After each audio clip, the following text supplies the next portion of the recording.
Clinging to the northern edge of Scotland's Orkney Islands, Westray lies broadside to the gales blowing across the North Atlantic. Rearing out of the sea, this remote island of just 29 square kilometres is home to communities of puffins and seals and some of the UK's most committed believers in green energy. The fact that we were one of the last to get the electricity means we were familiar with generating our own power. And when the renewables revolution, if you like, came about, we were ideally suited to take advantage. Ideally suited indeed to harness the power of the fierce winds that can buffet this remote rock. The installation of a large wind turbine was the first project undertaken by the Westray Development Trust, a body formed a decade ago aimed at finding ways to increase the economic attractiveness of the island and halt its population decline. The turbine has yet to be installed, although German company Enercon is looking at the project. Everything's in place. It's just a matter to get a company willing to come up here and erect it and to maintain it. There is a comparable project in Gia on the west coast of Scotland, and they, I think last year, took in over £100,000 on their 3 small turbines, which is a similar capacity to ours. The Westray Development Trust is working on a number of projects aimed at generating green energy and profits for the islanders. One of the most advanced, the manufacture of diesel made from the discarded vegetable oil collected from all of Orkney's restaurants and hotels.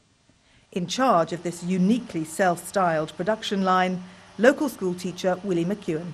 A batch of nearly 400 litres at a time takes us about 2 days. With a few more changes and extra tanks and things, we should be able to put through a tonne a week.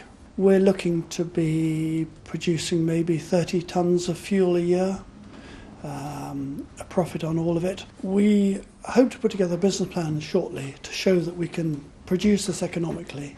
The product retails between 20 to 35% cheaper than regular diesel, which sells on Westray at some of the highest prices to be found in all of Britain. We want to get into producing ethanol for petrol cars. We're on an island where we get huge amounts of shore cast seaweed. Sometimes you look at a beach and there's 1,000 tonnes on it, and you think, if I could use even a bit of that, that would be worthwhile.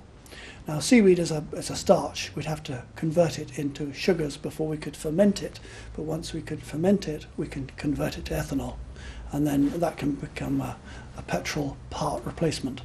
McEwen has also helped develop the island's electric car, just one of the vehicles that runs on green energy to be found on Westray. Another belongs to Colin Risbridger, whose company is focused on developing green energy solutions for its shareholders out of one of the most abundant forms of energy available in these farming islands. One of the key raw materials for renewable energy here on Westray comes from these, cattle. Indeed, Orkney can produce 235,000 tonnes of manure each year.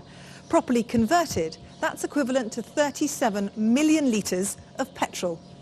The conversion process takes place here in an anaerobic digester. This plant can handle up to 1,500 tonnes of feedstock per annum, and the power it generates is used to heat the farmhouse and fuel the car.